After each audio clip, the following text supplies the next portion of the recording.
Pleasant good morning, one and all. Pleasant good Wednesday morning to all the students of Speaking Out, Exposing Corruption and Incompetence. Today is Wednesday, the 7th day of May 2025. Welcome, one and all to this midweek's program of Speaking Out, Exposing Corruption and Incompetence.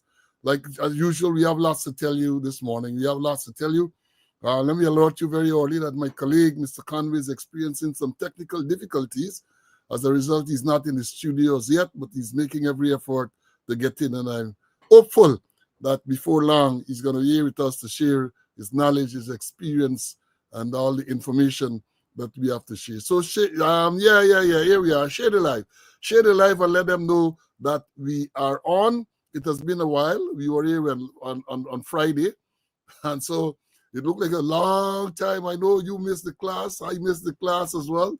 And it's good to be here with you this Wednesday morning. Another great day that the Lord has made. Let's rejoice and be glad in it.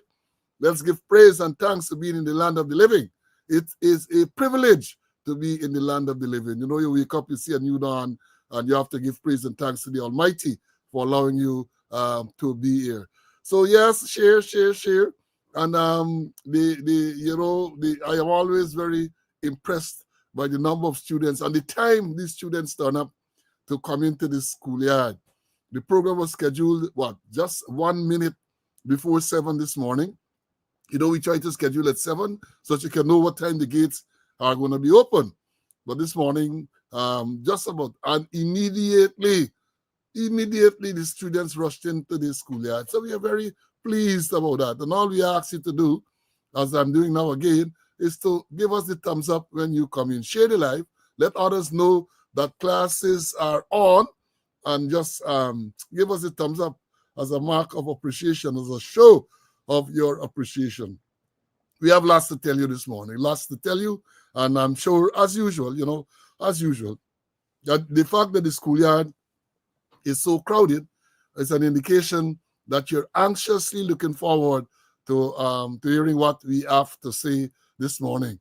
And I'm pleased to announce to you right now that my colleague, Mr. Conway, was just able to get into the studio. So I don't have to buy, it's not a single wicket this morning.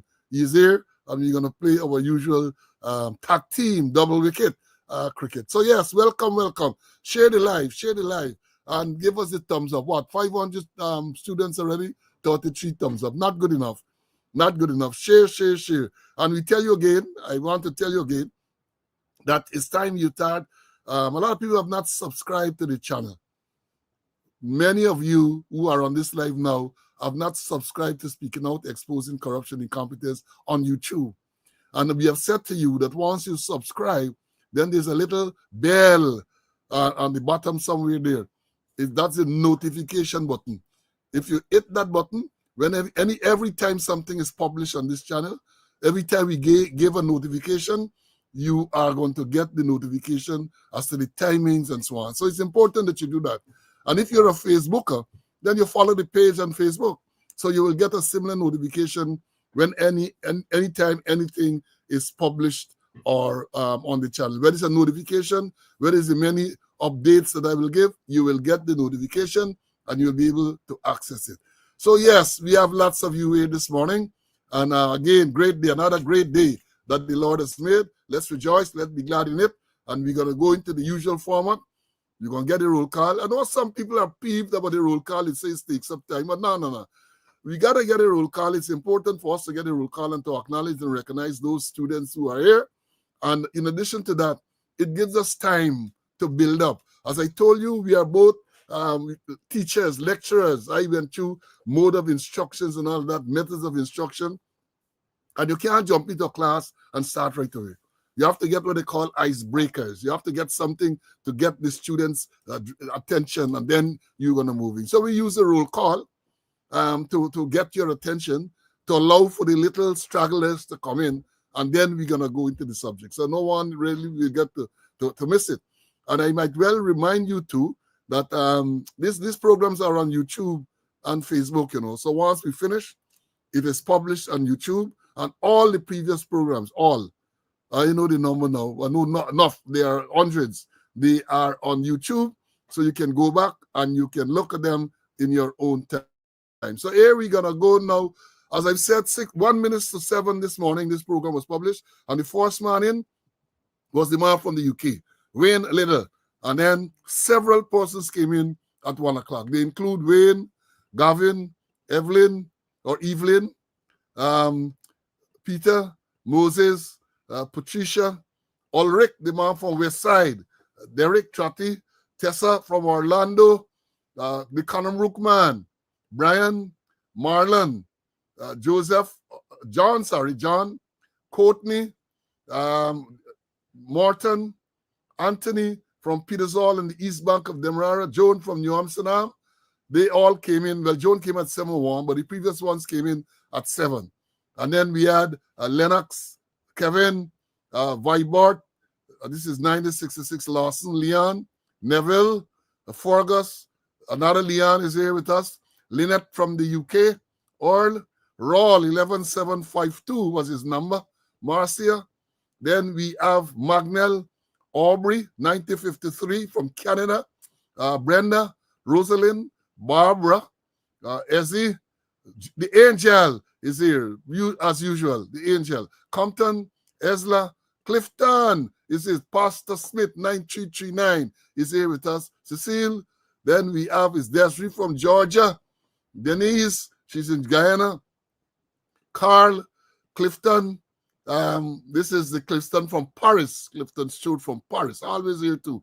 Then you have Winston, Roxanne, Lyndon, Aileen is here with us, Puran from Essequibo Coast, Tony, Dorette, Valerie, Carol, Patrick, Keith, Maury is here with us, Ivor, Diane, Malcolm, Floyd, 10688 was his number, Terrence from Canada, 9795, Ashley, Harold, Sandra, Benji, 8948 from Myconi on the east coast of Demerara, Vashti, Claire, Kay is here, Marva, Bernadette, then it was Kalan, Aileen, Pamela from Westdam, out of the UK next, Sharon, George from BV on the east coast of Demerara, Warren, then we have Derek, 7854, old police is here. Then we have Salima, 17488. Vibert is here from on the east bank of Demerara. Princess, 6123, retired sergeant from the force. Ivla, Semo, 0539 is here with us. Francis Keith, Hazel, Emerson, Rhonda, Ainsworth, Kate, 12505 is here. Stephen, Colin, 11872 is here with us. Umi is here. Sandrine, Randolph, Vivian, Clarence, Ainsworth, again, he came back. Then it was Patrick, 12128. Patrick is here. He's in the UK too. Farina, Lorraine, Raquel, Bonita, Tuana, O'Neill, Elton, Lucius is here. Michael, 14126 is here. Ricky Smith, Albert, 0892. Diane, Monica, Siobhan, Grace, Mary, Ras Levi, Vibert, 7464 is here. Then it was Annette, Marcus, Obera, David. After David is Henrik, Michael, Rayburn 10079, old policeman, 10079. You see, old police is something relative. Eh? Father Masha is here. Lyndon, Rupert 491, Jacko from Georgia is here with us. Then it is Winslow, Lyndon, Michael, Sheena, Donald. Then Michael, the man from Imbai is here. Heather, Carl, my squad mate, 9414 from Arizona is in the house. Tessa, Olive, Terrence, and this is right, Joseph, Dexter, David, Amanda, Rhonda, then I'm still in the house. Leroy, Claude, True Guyanese is here. Pito, 8152. Then it was Colin, Doreen, my squad mate, W349 from Canada. Allison, Vernon, Sean is here with us.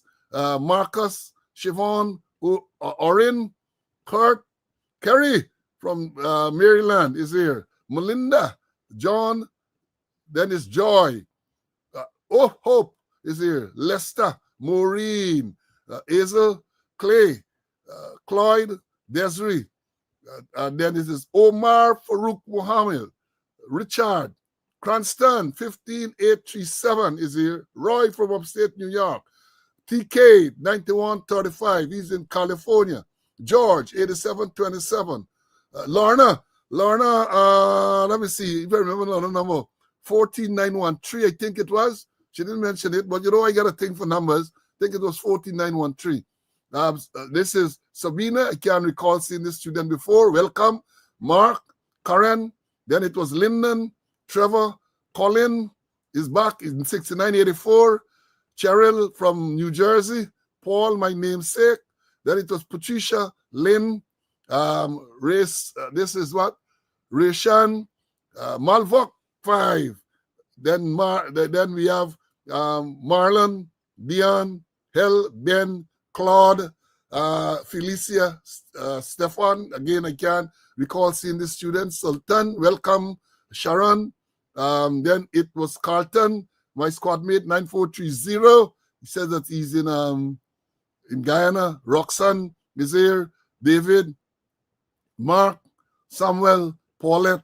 My lawyer, Selwyn, is in the house. Welcome, my brother. Always good to see you. Always good to hear from you. Monica, the secretary, Denise, Isabella, Walda, Sion. I wonder if the same Sion, I know my cousin Sion.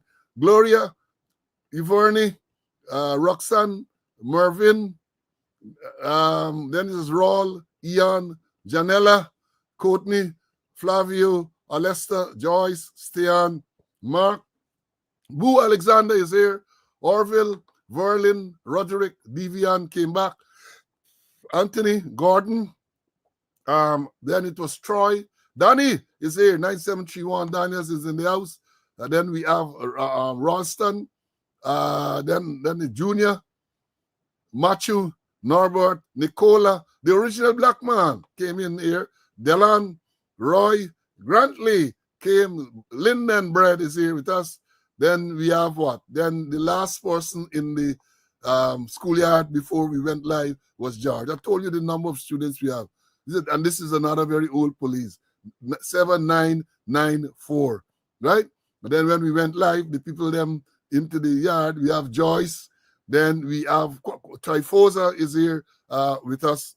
Trifosa came in, and many other students came in at the schoolyard. Joan, Wills, and all of them. So yeah, I'm telling you this to say that we have many students, you know, and again, y'all bear with us, man, bear with us. Don't be frustrated because we didn't get into this thing right away. You got to get a little foreplay, man. You can't be just rough and cavemanish. So let me understand. So to Porcy and these people who just say, man, maybe you have to do away with the roll call. No, you have to do away with the roll call. These things are important.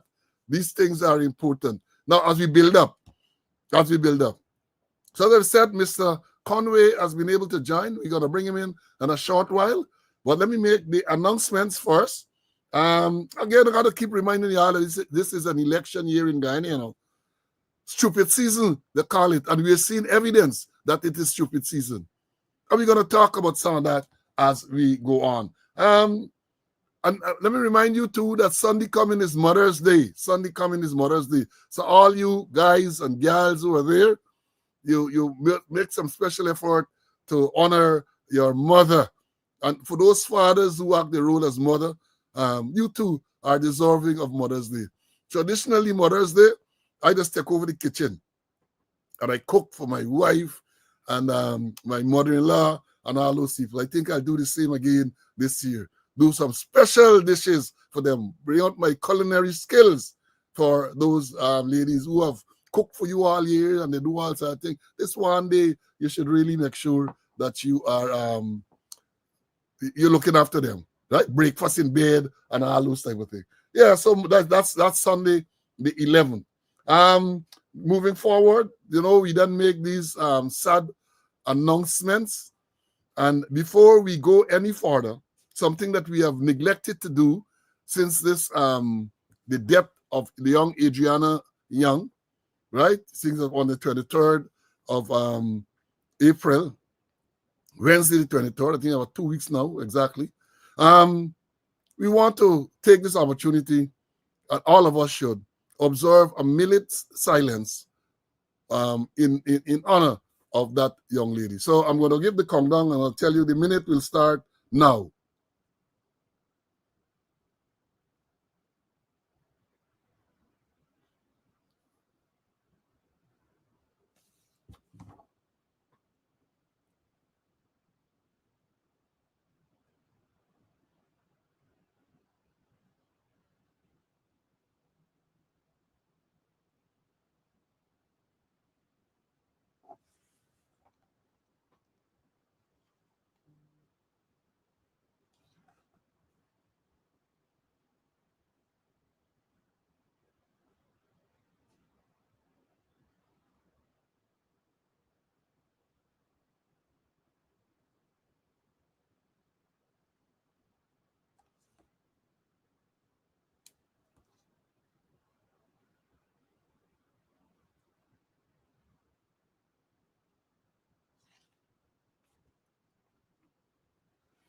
Right. Thank you very much for that. I think she deserves that.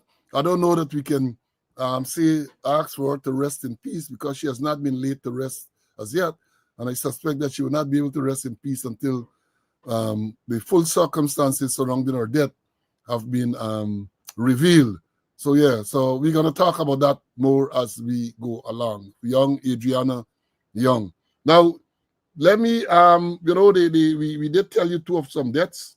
I want to give you an update on Paidanas, Milton Paidana, Robert Paidana. I think I went to the service, and the man was known as Milton, but that was not his correct name. Former Guyana West Indies is Robert Paidana. And to tell you that the information is, there was a service in New York on Monday, and there's going to be another service in Guyana next Monday, the 12th. I think the information is at the church at the corner of Church and East Street. There's a Seventh-day Adventist church there, sometime in the afternoon. Don't have the exact time. But so those of you in Guyana want to pay your tributes to Pai, as he was familiarly called by us. He's going to be laid to rest in Guyana sometime next week. And we have that. And then I must regretfully announce the death of former or Lieutenant Colonel from the Guyana Defense Force, Brenda Aaron. Colonel Aaron passed away recently.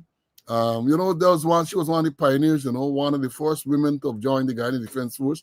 I think they said it was in 1967, and she held many, many positions. I knew her as one of the female stalwarts in the Army. So, yeah, she passed away recently. And then this morning, I learned of the death of a former rank, one of our own policemen, Goodman, 9946 was his number. Yeah, retired Inspector Desmond Goodman. I think they say he passed away either this morning or sometime last night at the Georgetown Public Hospital Corporation. I understand he was ill for a little while, and he passed this morning. 1946, I think he used to be at immigration at one time. There were four brothers in the force: Charles Goodman, BX, who is a regular in this program, my squad mate 9407. He had a younger brother at the TSU, used to call him a baseman. I think his number was 172. I can't remember, 12722, I think was his number. You had Desmond, who was at immigration, and they had another brother who was at the construction section. So, yeah, we got word that Desmond passed this morning. I did announce two sometime last week, that squad mate of mine, Alan Alexander, 93. I think he was 67. He passed away recently as well. I want to take this opportunity to express condolences to the relative, friends, and colleagues of all those who have passed, and wish that God give you the strength to go through this difficult time. Now, let me go to let me remind you too, as I will do on every program, that today, May 7th, 2025, Wednesday, May 7th, 2025, is it 418 days since Sergeant Alex Vaughn was killed Police Sergeant Alex Vaughn killed, 418 days. They claim that at the time when it happened, friendly fire. Up to now, initially they said some rank was under close arrest. We haven't heard anything further in relation to what has happened with that investigation. And these are the people who talk about transparency, and they want the public to believe things that they say. 418 days since Sergeant Vaughn was killed, and I will keep talking about it. I ain't gonna stop. We need to hear something. The family needs closure. We need to hear what is the position, how this sergeant met his death, at the hands of who? Because they said accidental fire. And I maintain that at the postmortem examination said 3 bullets or 3 wounds. And I maintain that if it's can be accidental with 3 shots, unless you can tell us that it was an automatic, not semi-automatic, not a pistol, semi-automatic, not a revolver. It has to have been an automatic weapon for you to justify 3 rounds being fired to kill the sergeant. But we're going to keep talking about it. Then we have, let me go quick to some board days. Then I'm going to bring in Mr. Conway. You know, today, May 7th, is the birth anniversary of former Assistant Commissioner Calvin Brutus. Brutus has a birthday today. I don't know how much he will celebrate, given all the legal troubles that he's in. But I thought I'll mention to tell you that today is Brutus' birthday. And I have a birthday coming up of a good friend of mine, John Fraser, shooting body and so on. He's a regular on this program as well. He will be observing a birthday in the near future. So yes, happy birthday greetings, birth anniversary, what we want to call it. You know, we got this a birthday. Yeah? But people tell you, oh, it can't be a birthday, it's only one birthday. Yeah, right, but it's the birth anniversary. And you know what we're talking about? Of all of these people who are celebrating today, who celebrated recently, and who are celebrating in the near future. I've had a lot to say. Let me bring in Mr. Conway, and then we are going to get on with it. CC, I'm so happy to see you. At one stage, I thought I'll have to play single wicket. But here you are. Good morning. Welcome. I'm happy to see you also. More about that just now. My condolences to the family of the family of that police sergeant, retired sergeant. I think it was retired sergeant that died there. Goodman. We worked together. I remember when I was commander ENF division. He was the person in charge of a Lethem police station, and we roamed the Rupununi from Anai to Aishalton to Karasabay and all over the place that we were there. Sergeant Vaughn, you mentioned about 400 and something days. The police not saying nothing. And then I want to know, what is the role of the police complaints authority? Do we have a police complaints authority? We get quite a number of deaths in the hands of the police, in lockups and otherwise. And we're hearing a word from the police complaints. Is there a police complaints authority? And if there's a police complaint authority, why there's no communication coming from the police complaints authority? And I want to shout out to a female I met yesterday at the GPO. Paul, she says she's your cousin, and she's operating out of Barbados, and she's an ardent student. She doesn't miss our program, so I want to. She did recognize me and say, "Oh, you Mr. Conway," you know, and we had a nice little conversation there, you know. And Paul, I observed that your shirt is a bit pinkish. I'm a bit worried. I remember when was the Kerry Packer series, and the West Indies team went out in pink, and it caused a big uproar from the West Indies, and they had to change it. So you look a little pinkish there. Be careful. Well, they say men, good men wear pink, and they say if you don't have any question about your sexuality, there's nothing wrong with wearing pink. I have absolutely no question about my sexuality. I went to Germany once. I think it was 1990. I was in transit through Germany on my way back from Namibia with the United Nations. And it was a brief stay. I'm not a German. I have never owned a Volkswagen. All my cars except one have been Toyotas, and the one that was not a Toyota was a Morris Marina. a British-made motor vehicle. So I got no problem with that, right? So that is for those people who have questioned, right? Have questioned about their sexuality. So what I noted too, every time you go any place, you're reporting that some woman met you and some woman asks about something. You need to be. I need to be a little concerned because a man who has reached the age of you, and only women, for some reason, men are meeting you and telling you about the program is just women. So I am concerned about you, CC. Although I'm a geriatric, remember, we came 3 times, Last week and in the a week week. before. So, All right, all right. well. All right, just to say, folks, the last program we had was on last Friday, and there was no program on Monday because we decided that Monday one was a holiday in respect of Arrival Day. It's another controversy again. I know years ago when the holiday was declared, I think under the PNC government, they said Indian Arrival Day. Then much later, it was changed to Arrival Day. So all who arrived were celebrating on that day. I see letters now in the media again. They say that it should be Indian Arrival Day. So Monday was, whether it was Indian Arrival Day or Arrival Day, it was that. I remember back it would have been in 2015, right? When just before elections, you had the Arrival Day.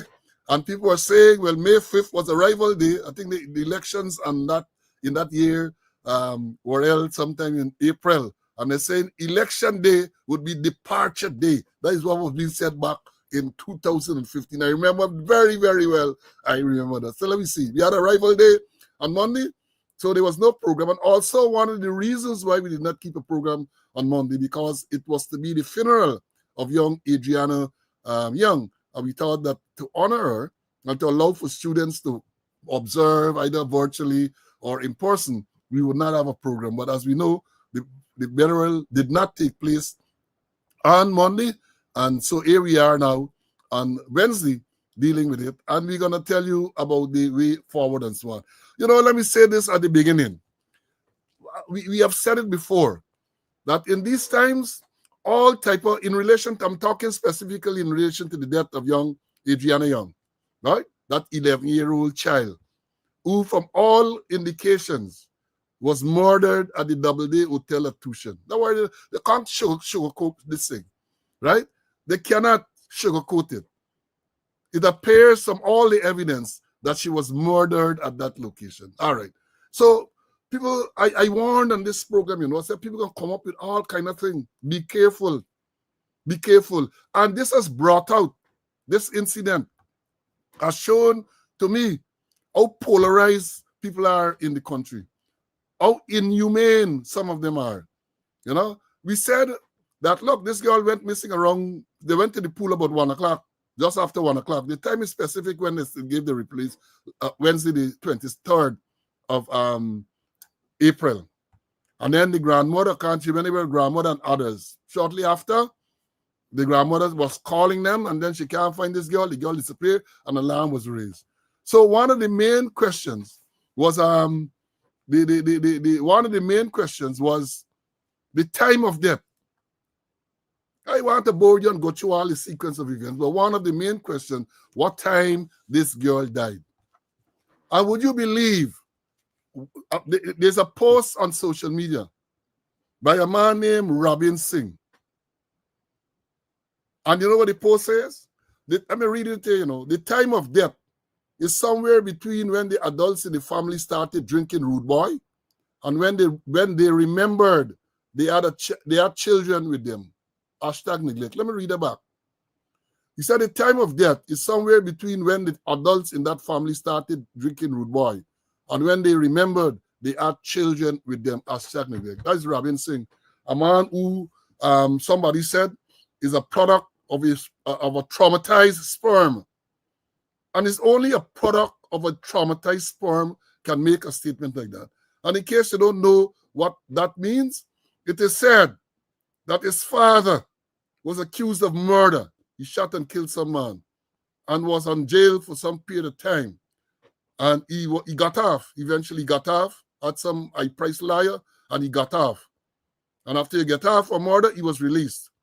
And this traumatized sperm created, or the person who making this post, is born about 9 months after. So it was evident that something happened. Little thing took place soon after he was released, and therefore is a product of a traumatized sperm. But for you to say publicly, I don't know they're going to come, I'm ready for them. I don't have to get red draws like what they just get when abusing out, but I'm ready for them, right? For you to make them type of insensitive statement. Yeah, when the man said nothing, the evidence, the lady was there, the grandmother, they went on an outing. All of them were there swimming in the pool and all this everything. Then this girl disappeared. And for this this product of this traumatized sperm to come out to say the time of death is somewhere between when the adult in the family started drinking root boy and when they remembered they had children with them. Hashtag neglect. If you want to talk about neglect, go on to the hotel, we'll get no cameras working. Go on to the lifeguard who've been at the pool. You want to talk about neglect? Let me talk about neglect. Because if you have an international hotel and then you're going to tell people that the CCTV cameras are not working, you're going to tell people too that you don't have one to the lifeguard and all that. You ought to have that there. So that too is neglect. So if you're talking about neglect, let me go down the road with neglect. And I'm going to deal with it some more. Because as I've said before, I'm ready for y'all. I'm ready. I'm not afraid to speak the truth and to call y'all out when you come with your divisive rhetoric.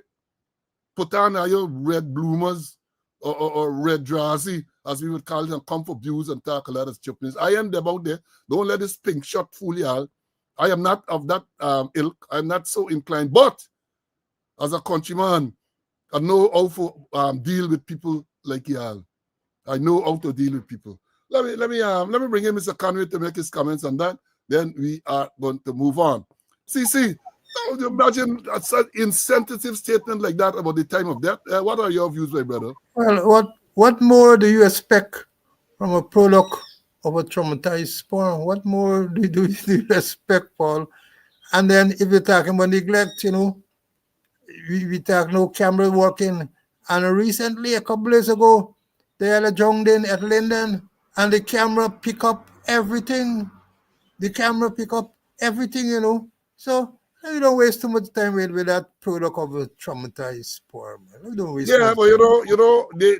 the people of that ilk, you want to come again. Well, I said, EO God and assuming she, it, whatever it is, now want to come again and are ready. I like Freddie, already. Right? Ready. Disgrace to the human race. And it's tough to think that you're breathing the same air with people like that. Tough. Right? Let me move on. As I've said before, just now, share the life. Numbers looking good, but keep sharing. The funeral was postponed. We learned Monday morning. They had said that the funeral of Adriana Young was scheduled for Monday last. They had even given, before yesterday that is, they have given, body was to be removed from Ezekiel funeral parlor at a particular time and all of that, where it was to go for service, all that. And then we learned early in the morning that a decision was taken by the family to postpone the funeral. I don't know what prompted them to do that, but they decided they're going to postpone the funeral. So questions are being asked now. What are the next moves? Because we learned sometime last week, I think it was, following the initial report or the autopsy and all sort of false statements that were made, that the family wanted a second autopsy. And they had moves were being made to get some other pathologists to come. And based on what the report said, the ministry said they can't facilitate this process until around the 12th, I think. I think that was the day they gave, the 12th of this month, to make sure all the paperwork and so on was done. So I don't know if this this postponement is to facilitate the second autopsy. You're hearing all kind of rumors, and I warn you again, students, don't listen to rumor. They had a place on the West Coast Bobbies, a disco Cocobana, and this is a joke. They might tease Amsterdam. Say the DJ, the regular DJ wasn't there. So the proprietor decided he can spin the music and so on. But he's just spinning music. He's a man like me, spinning music and talking. So them call him and tell him, say, man, you can't just spin the music, you have to talk. You have to say something. If your DJ got to say something. And then they said, the man said, don't listen to rumor. Or Rasta gonna smoke ganja upon your veranda. So don't listen to rumor. Because if you listen to rumor, Rasta gonna smoke ganja upon your veranda. You have got a lot of stuff floating around out there, a lot of stuff. And you have to be very careful when you see these things and you're sharing these things. I don't share. And let me tell you, a lot of information come to me, People send information to me, Mr. Conway, all the time. But I could tell you, I don't talk about it. I don't publish those things until I am satisfied that it is authentic. Nobody gonna mislead me and set you up. No. A lot of stuff floating around the place. You have got to be more discerning. We get sense, we big, but we ain't stupid. So a lot of these things you see flying around the place, you read, you read, and many of them I read and delete. Many of them I don't even read because they from the time I look at it, you look at the language, you look at all, you say, it can't be from any real credible source. I just delete them thing, only blacking up and filling up the memory and taking up memory on your phone, right? So we don't know the reason why the funeral was postponed. We don't know if they're going to have a second autopsy. We understand that Attorney Dr. Dexter Todd, right, is now one on the team. They say he's a lead attorney advising the family, which I believe is a good thing because Dexter has lots of experience and training in forensic science and so on, right? Good thing. So don't let me speculate. Because they even saying about whether the body going to be taken abroad. Let me stick to what we know. And what we know is that the funeral did not take place on Monday. We don't know when the funeral is going to take place, right? Let me understand that. Now, as I've said, a lot of false information and all this other thing. Let me go into it right away. Hold on. I'd like to read and make sure we get this thing right. Now, following the post-mortem examination on Monday, and the disturbance that took place thereafter, the very night, and remember again that following the post-mortem examination, the pathologist did not interact with the media. They did not give any release. They did not field questions. I think they spoke to the attorney, Dr. Darren Wayne, and the family, and they tell him that the cause of death is drowning. As far as I know, it was the father of the deceased girl who told the media people, they said drowning. There was no explanation. The very night, or sometime shortly after, the president said, they get the on the April the 28th, at a press conference, right? That the president said that after evaluating the circumstances of the death of Adriana Young, he will share with the nation what was shared with him by the police representative. That is what the president said. He didn't record, they just come back and they suffer from amnesia and they don't record. Them thing no lie, right? So he will share with shared with him what was shared with him by the police representative. The pathologist, hear what he said, the president. Hear what the president said. And it's not alleged to have said. That is what he said, he did on tape. The pathologist ruled out signs of physical and sexual trauma on Miss Young's body. The cause of death was drowning, and they ruled out theories of forcible drowning and any other means of killing, followed by disposal of the body in water. He said that is what was communicated to him. So I got to ask, who tell you so? Who told him that? Was it the doctors who performed the postmortem? So again, I say these things, these rumors and all this false information is not only by the small man down at the end. The president of the country here finally said, right, that the pathologist, he said that the pathologist, he said this is what was told to him or what was shared with him by the police representative, that the pathologist ruled out signs of physical and sexual trauma on Miss Young's body.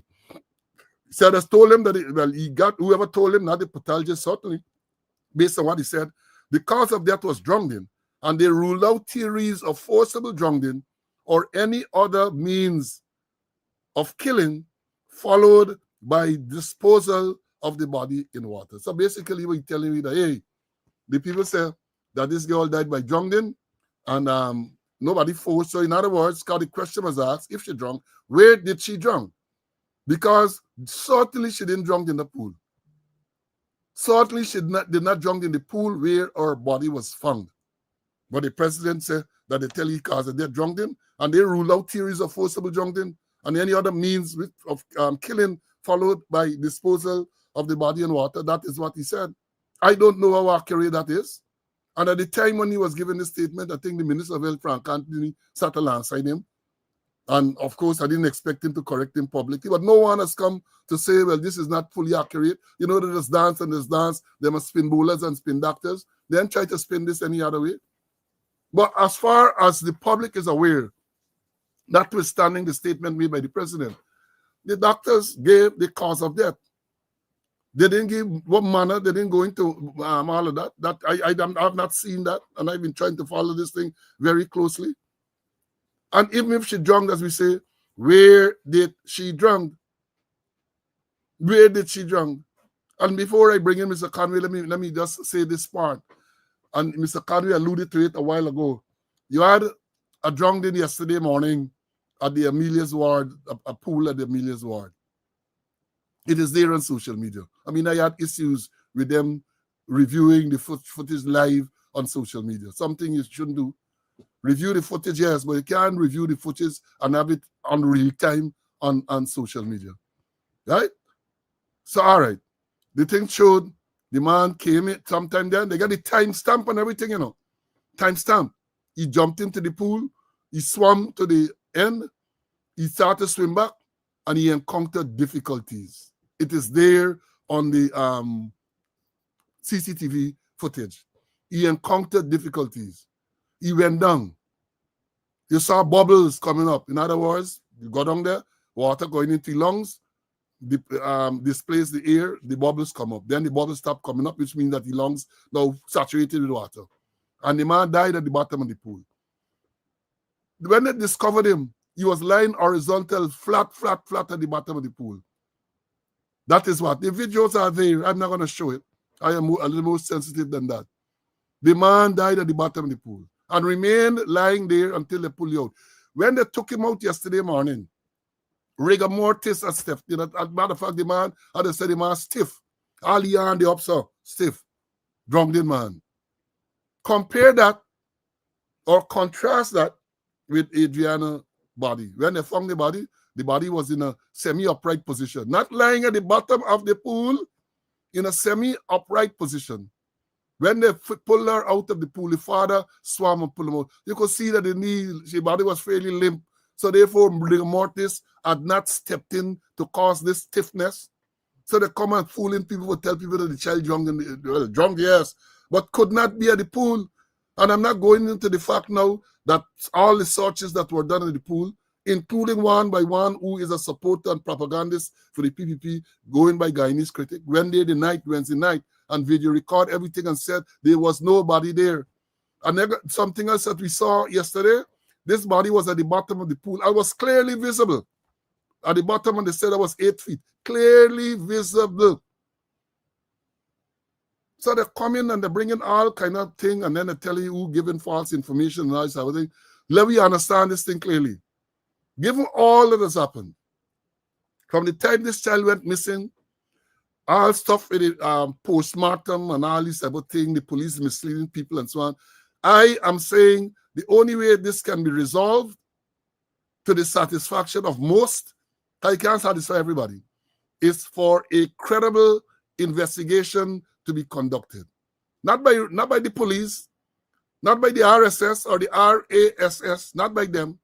I believe one of those reputable international agencies like the Federal Bureau of Investigation, FBI, of the US, Scotland Yard of the UK, Royal Mounties, they must come and conduct the investigation. That is the only way people can believe whatever findings they say. And I say again, whatever the result is, whatever the findings are, you're going to get people who are skeptical. Yeah, that's life. What I believe more people are going to believe the results reveal by one of those organizations that I mentioned. Let me understand. Let me bring in Mr. Conway, and then we're going to continue. CC, your comments on what I've said a while ago. Well, let me start with the bottom. Proper investigation got to be done, and not by these people that we got here. Forensic investigation. And here people talk about forensic. I did a program on forensic science. And in the simplest term, forensic is the application of scientific principle in criminal investigation. The application of scientific principles in criminal investigation. I remember the post-mortem report, they say it's preliminary. And you mentioned it, the body, that they found the body in the pool, and rigor mortis didn't step in. Perhaps they had algor mortis. There's cooling off of the body after that, algor mortis, And the PM, the post-mortem autopsy is very, very important. It's got to be detailed. I wait for the final one. I remember, Paula, if you can remember Benny Prasad, more that wash clothes Myconi. I was a constable at station at Myconi then when Benny Prasad was murdered. And they found in his throat, they found in the mouth stuff, I think a pair of socks. And people saying that people were saying that he died from suffocation, And when Dr. Leslie Mutu did a PM, and he did a thorough investigation, perhaps Vibert Smith, 7464, who was part of his could tell you something about it. And the doctor said he died from manual strangulation. And nothing there. And he said it was done by a tall person. And he said it was done by Alejandro. And the prime suspect was Alejandro. So the post-mortem is critical. We know for sure that she ain't die in a pool. She died elsewhere, but the man of the death, that's what they call for forensic investigation, proper investigation. And then the autopsy will really be able to guide us in terms of the man of death. So let's wait and see what will be the final post-mortem report. Is the one we get to say is preliminary, and also it is unfortunate that those pathologists didn't face the press or didn't come out together, and make a proper statement for the information of the general public, that they casting doubt on relation to what really took place. But it says Jongdin, and I'm satisfied it's Jongdin, but the manner of which is a different story. But the PM is supposed to tell you something, and I'm saying, just like you, Paul, that the need for a proper forensic investigation. Yeah, and again, come back to the statement as CC said. They said the cause of death is drowning, but the manner. But the president telling me that the pathologist ruled out signs of physical and sexual trauma on Miss Young's body. That is what the president of Guyana said on the night of the 28th of April. That is what they said. Now, there are several other disturbing things.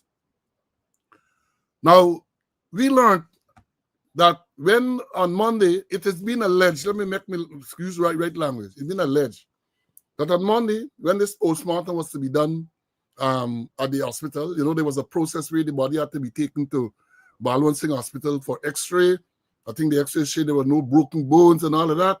Then it went to Georgetown Public Hospital for postmortem by dissection. Let me understand this thing too. Postmortem by dissection. Sometimes you get postmortem by just physical, examination. So when you write, they say postmortem by dissection, which means they cut open the body.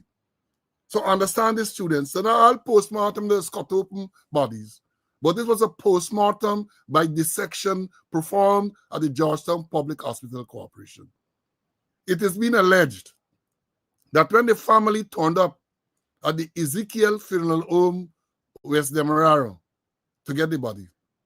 Well, normally it's not let me understand this, not the family can take the body. It's the police. If the body has to move from Ezekiel to wherever the postmortem is to be done, police. police, nexus. And in most cases, the police who do the investigation. Go on there. It is alleged that the government pathologist was found at Ezekiel funeral home. That's the allegation is. All of these things should be investigated, you know. If it is so, what was he doing there? Because allegations are being made that the body was tampered with. So they say cotton wool beneath your nose and all this type of thing. By the time they got to the place, that wasn't there. And I say again, the way how this body was handled at the time when it was discovered, the failings of the police have led to all of this. Because that body should have remained there. The place should have cordoned properly. You bring in your forensic team. They take photographs and everything. So people saying that they had bruise and then they get bruised. All of those things should have been taken close-up photographs of all those signs. That is how it is done, but that wasn't done. So you open now, everything open for all type of speculation and all sort of thing here, you know. All kind of thing. So they claim that. And you know what shocked me the most? What shocked me the most is because they said that because of the state of decomposition of that body on Monday, when the postmortem was being done, some things could not have been properly done. State of decomposition, a body discovered Thursday morning, from all indications taken to the mortuary the very Thursday, and you tell me by Monday morning, just a couple of days, well, Thursday, now Friday, Saturday, Sunday, Monday, within 4 days or 5 days at the outset, this body decomposed to such a state that you can't do certain things on it to find out certain stuff. Something is wrong. Something is definitely wrong. And again, I say that is why when this investigation is to be done, all of that has to be taken into consideration. And the people with the necessary forensic capability are the ones who have to do that. They got to get a lot of forensic into this. How can a body deteriorate if a body is stored properly as we expect it to be stored at a funeral home? How can it deteriorate to that stage in that short space, relatively short space of time? All of these are questions that have to be answered. Questions that have to be answered. And then when we talk about the investigation, of course, somebody tell me yesterday that the commissioner, the minister of affairs, and the crime chief is suffering from laryngitis. They can't talk. So since this incident and the previous incident in Linden, they have not said a single word. Commissioner has not said a single word about what happened. And you know, we say, because we watch TV and so on, any incident in any proper jurisdiction, the chief of police or somebody come and they face the media and tell the media what is the issue. And the people going to ask questions and all this everything. But not, no, sir. They get the president talking, and based on what the president said, false information.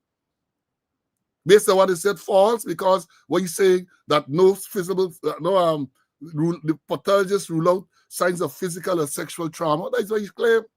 But let me say this, the last update I am aware of that the police gave, they told us, among other things, that they took samples from the body and samples from the main, well, not, I shouldn't say the main, samples from the hotel proprietor for DNA analysis.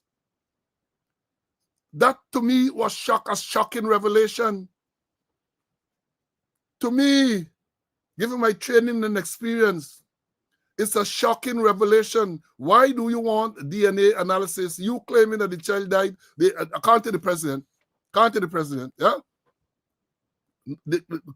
Drowning, rule out theories of forcible drowning or any other means, right? But even go back, the pathologist rule out signs of physical and sexual trauma on the body. That is what he said. The cause of death was drowning. They rule out theories of forcible drowning or any other means of killing followed by disposal of the body. Now, if you rule out all of that, according to what the president is saying, why are you doing a DNA thing now? Why are you doing a DNA test? I know it all, but I know DNA in some instances in investigation is to try to identify the body. So you might go and you find just bones, as they did with the Lindo Creek, where they find bones, and you got to do DNA to identify who is who. Science, forensic science we talk about. In many cases of sexual assault and so on, the deceased, if the person is alleged to have been or felt, you suspect the person was sexually assaulted. If you find fluids and so on, you want to know who the fluid belongs to, DNA. That can link the thing, DNA. Some of the applications of DNA. So if you are telling us, as you did last week, right, that this, you took samples from the deceased and samples from the owner of the hotel to be taken to Mount Sinai in New York for DNA analysis. What are you analyzing this for? Tell us, because remember again, let me go back. The president said no sign of forcibly. He said the pathologist said the pathologist ruled out signs of physical and sexual trauma on the body. So why are you doing this DNA? We want to know. We want to know, why are you then doing the DNA thing? And a good question is asked here. We have someone in the police force, a female, I think she's senior soup now, who spent about 5 years in Russia doing forensic science. She did very well on the course. So, well, she just come back. I think she's in charge of training now, and nothing to do with what she was trained for. These things raise a lot of questions. They raise a lot of questions, especially this DNA, and I've been asking people to follow up. Why is this?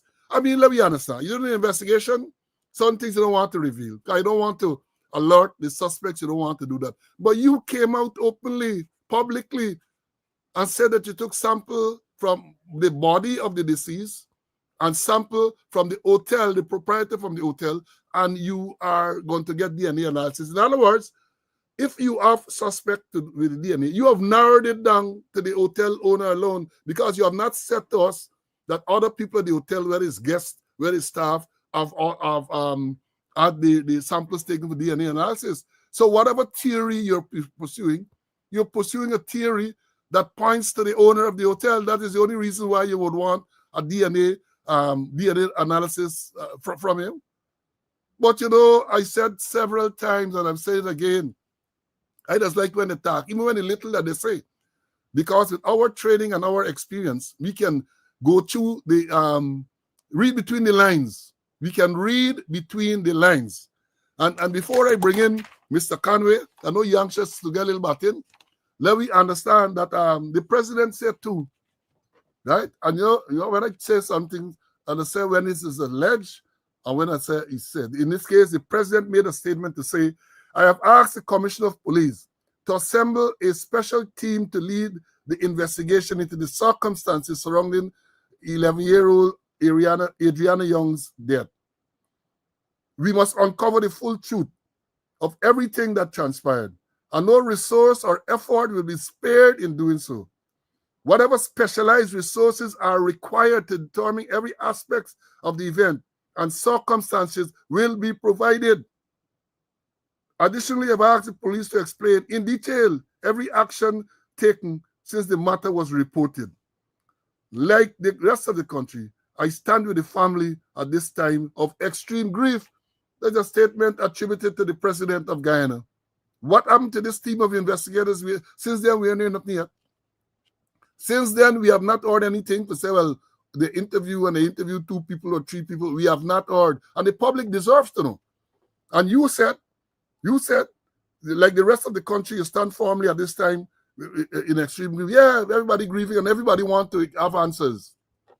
And I've said repeatedly that when you fail to provide credible answers, people just come and fill the vacuum. So you're going to hear all sorts of rumor, you're going to hear all sorts of theories and all sorts of things. You are going to hear. Because twist it or turn it. No matter how you twist it, no matter how you turn it. This has gained international attention. It's all over the place, people talking about it. Even last night, with the recent drowning yesterday morning of the man at Amelia's Ward, Linden, I saw something from a Jamaican TV or podcast last night, and they're making the comparison to say that given what we saw there yesterday morning, no way Adriana could have drowned in that pool. So the president came out with a statement about this assembling of special team. They say sometime, and up to now we haven't heard anything more. And that is what has led to people losing confidence, not only in the police, but even when the president and them make statement, people can't believe what they're saying because there's a lot of talk out there and nothing else after. Let me bring in Mr. Conway. CC, go Yeah, ahead, my Paul. brother. I've said a lot. Go ahead. You know, the baffling thing is, how come this body decompose in this short space of time? When they got the body, it was fresh. A rigor mortis didn't step in.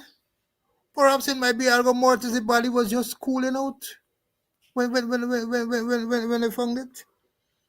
And there's it, the president making wild statements, rule out terribly or forcibly drowning another means of killing.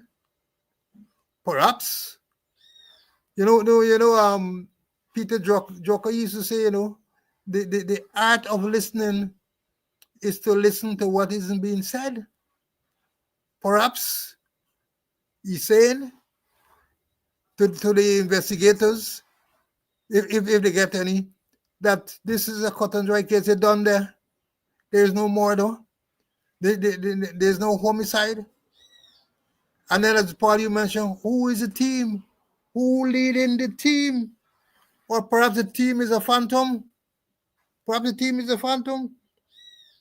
That they bundle so much with the body. Was the body properly secure?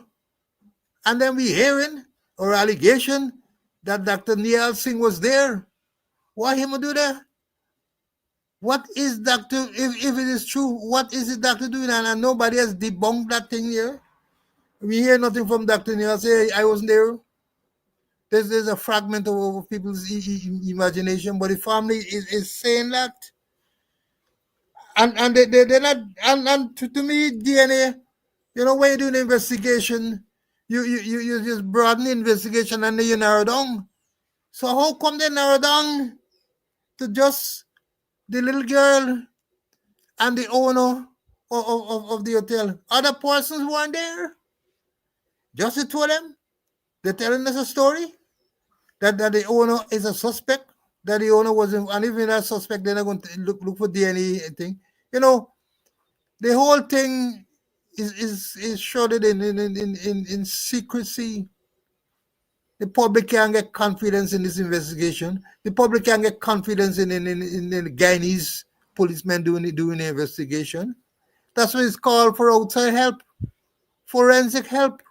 Let the expert come and let them work along with the police, see what the police get and move from there. The thing has got to broaden before you narrow down. But perhaps they just decide they're going to narrow down. The whole thing is, I can't even find a word to describe what took place or what is taking place or what is not taking place in this investigation. It is the death of a human being. Is it the death of a human being you're dealing with? Huh? Is the death of a human being you're dealing with?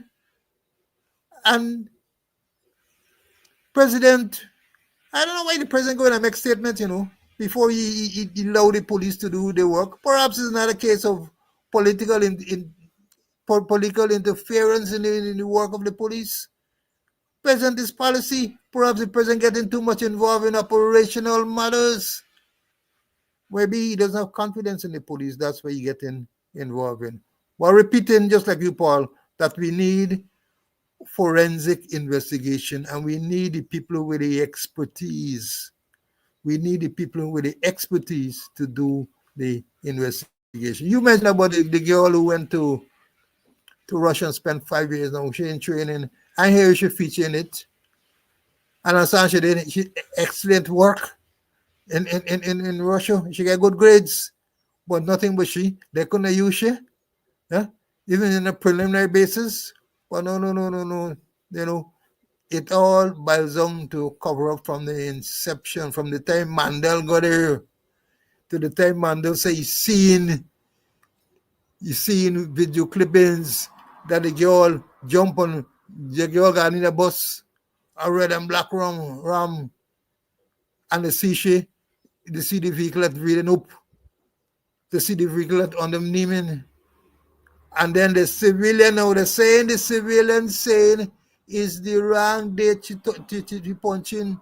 So I mean for say on another date or on previous date, this little girl had moved from the hotel and joined a vehicle there on previous date. It's mind-boggling. And it caused for a lot of theories, conspiracy theories, because they're not telling us the right thing. And don't say she make a mistake. She lie. Or show us. Show us where is it she says she saw. Let us see it. Bring forward it. You know. But it all by zone to corruption, and it all by zone to what I call piss poor police investigation. I know you play with words. Piss poor police, PPP, piss poor police. It was an eye investigation. I noted. Now look what one of the students said. Student said that Dexter Todd briefed the press based on a meeting he had with Ikin. To make a long story short, meeting with Ikin was a waste of time. Not a blasted question was answered by the Ghana police force, the cover-up. That's one of the students here is saying. But we know that any meeting with Ikin, that would be a waste of time. He's still suffering from laryngitis. I know the irony of this whole thing, I can't help seeing these things. I think it was Saturday, there was a function of State House in honor of World Press Freedom Day or something like that. World Press Freedom Day. And the Commissioner of Police, Ikin, who has been avoiding the press and the general media, the man turned up. Somebody said because they had free food. The man turned up there, World Press Freedom Day, a man who was not praised. I think once since he became commissioner, he faced the press to debunk, he and the crime chief, to debunk the stories told by Sergeant Bascom. Once. Any other time is when they Brackley outside at some conference or so on. On one occasion, we are told that there was a conference at some activity at the police, not necessarily a conference, some activity the police officers mess. And the media were there.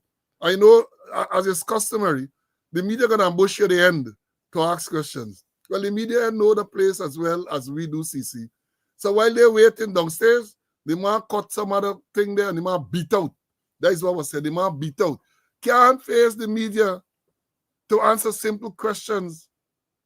Can't. So I'm not surprised that the president, as I've said, with all of this, the statement issued by the president and all of them, even by other people, the commissioner of police, the crime chief, should have been the ones. These are operational issues within the force. Operational issues, and investigation is supposed to be done. Allegations of police misconduct.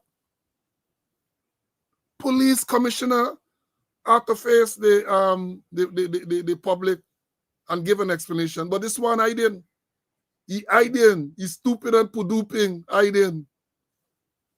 And he should not be spared. And again, I say that he should be made to go. He should be made to go. Pack up your things and go. He's wasting time there. He's taking up space. You're wasting time with Ikin there as the commissioner of police. He can't face the media in crisis like this. So why do you have him there? Why do you have him there? Now let me move to the next issue. And I want y'all to check out your notebooks. Somebody called me, I think it was yesterday, and they were asking me about this wanted bulletin thing. Police issuing wanted bulletin, and they wanted to know the circumstances under which wanted bulletin should be issued. I told the person, I said, look, we addressed this issue before on the speaking out. And what I can say is that is being abused in recent time by the police. Abused. Because if you want to issue a wanted bulletin, then you would have had to make efforts first to find the person. You can't find the person, you don't know the person's address, you don't know the ways about, so you issue a wanted bulletin. But we have had cases in recent times, including just recently, where there are no people addressed. I remember the Takumu Ginsi case, the wanted bulletin for man they know. I remember another case with I can't remember the name, the couple that were wanted by Soku, right? Wanted bulletin. When they turned themselves in with the lawyer, the people explained that, look, only a few days they get a telephone number. They call somebody from this very office called me not so long ago. It is being abused. The wanted bulletin is being abused. Some people suggest that depends on who you are.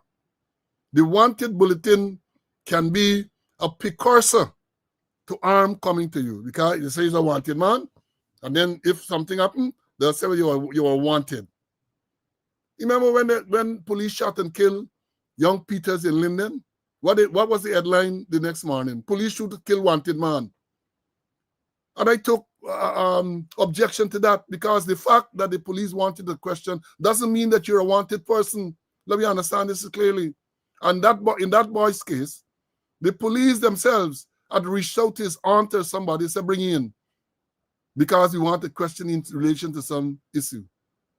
But they are abusing this wanted bulletin thing. They are abusing it. And let me go to the case that I'm referring to, that recently a wanted bulletin was issued for Tiana Serena Lewis King.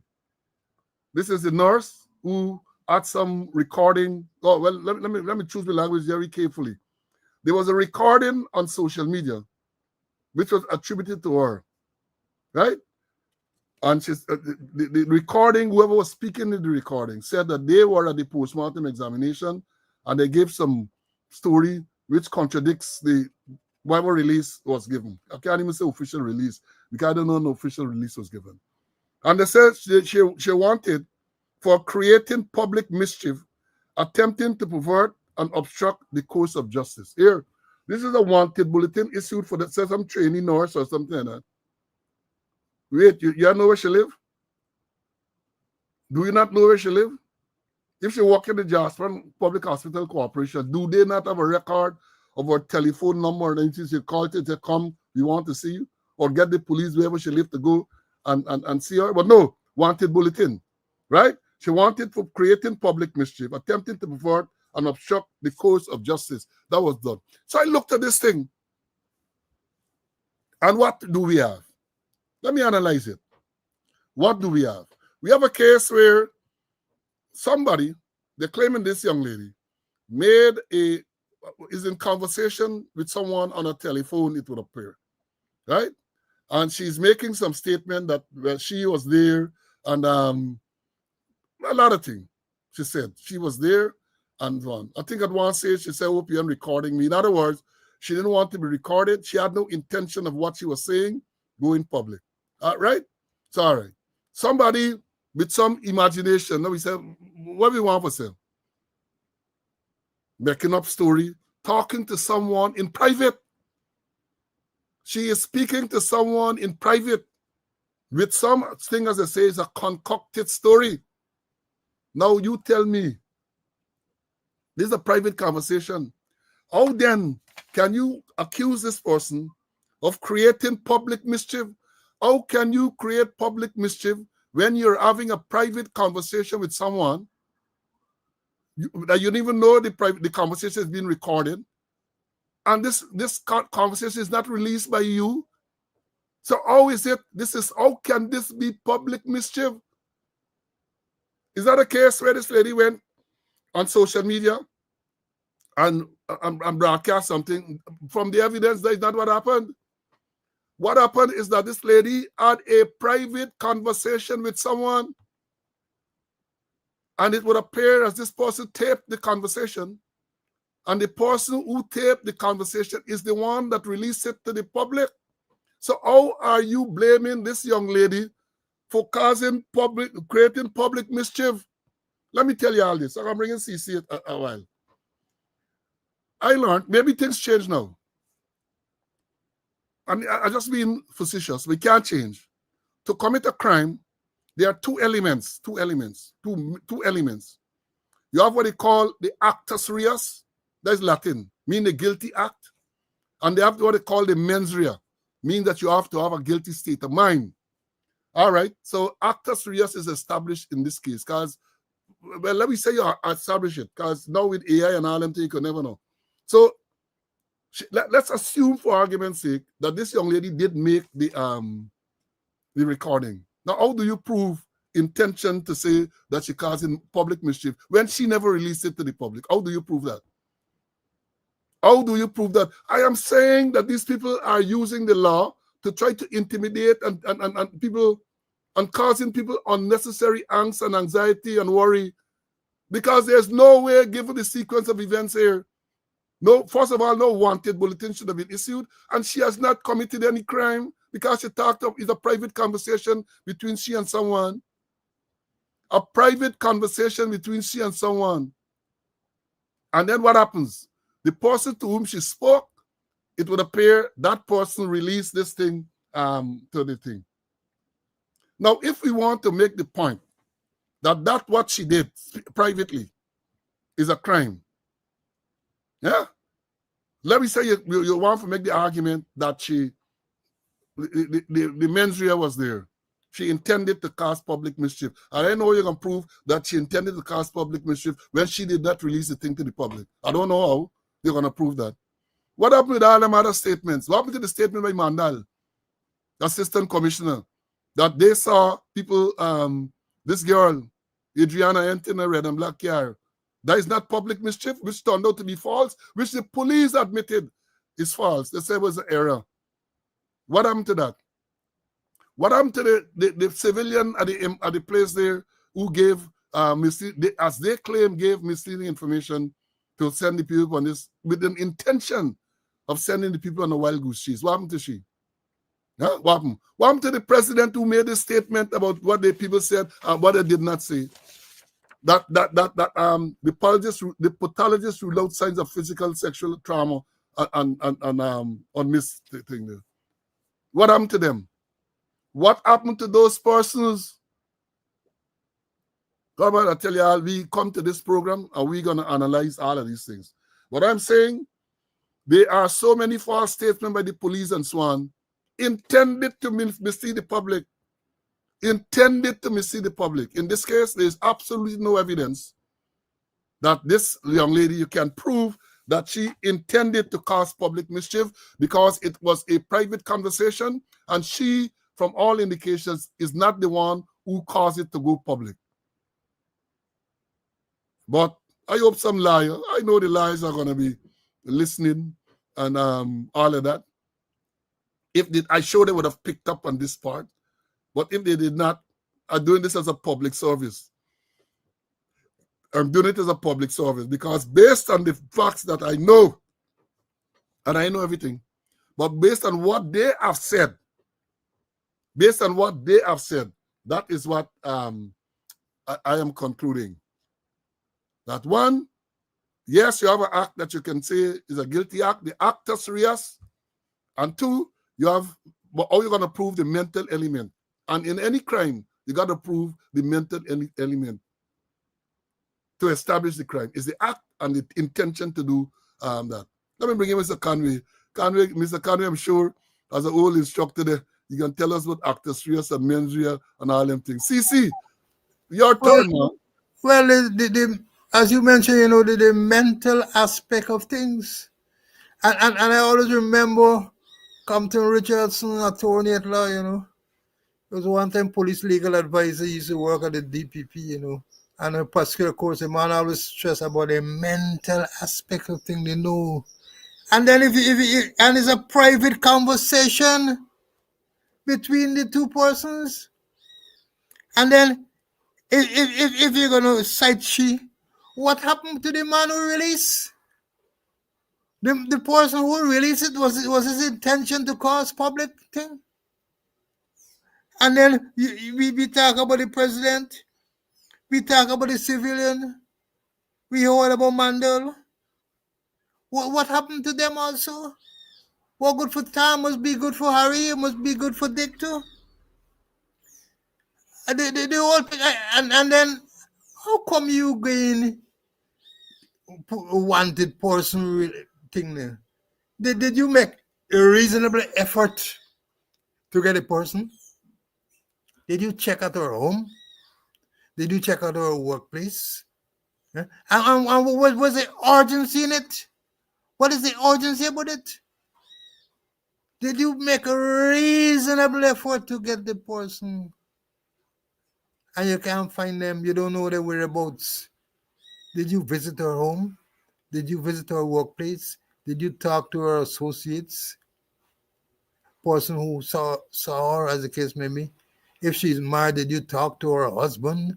She got children, did you talk to her children? You know, they just rush, to use my friend Tom, they rush with breakneck speed and issuing wanting bulletin.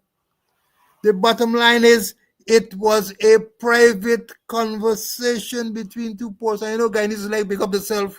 They want people to know that they know when they know nothing, you know. Yeah, but I know, but I've been there. I see what go on and all that kind of thing there. When you want there. That is the Guyanese culture. There's the modus of a whole lot of Guyanese. Big up themselves that they know, they see, they hear, and think when they want part of it. So I don't see a charge like that could stand at all. I don't see. So I'm saying, what happened to the man who leaked it? What was his intention leaking it? You know, the whole thing is wrong, Paul. It's wrong, and I can't see it holding any water at all. Well, let me say, get him all here.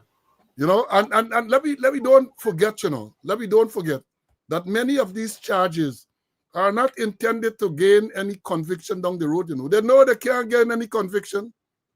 Like them terrorism charge and all that. You can't convict nobody. They know that. But what they want to do, they want to send a message to the general public.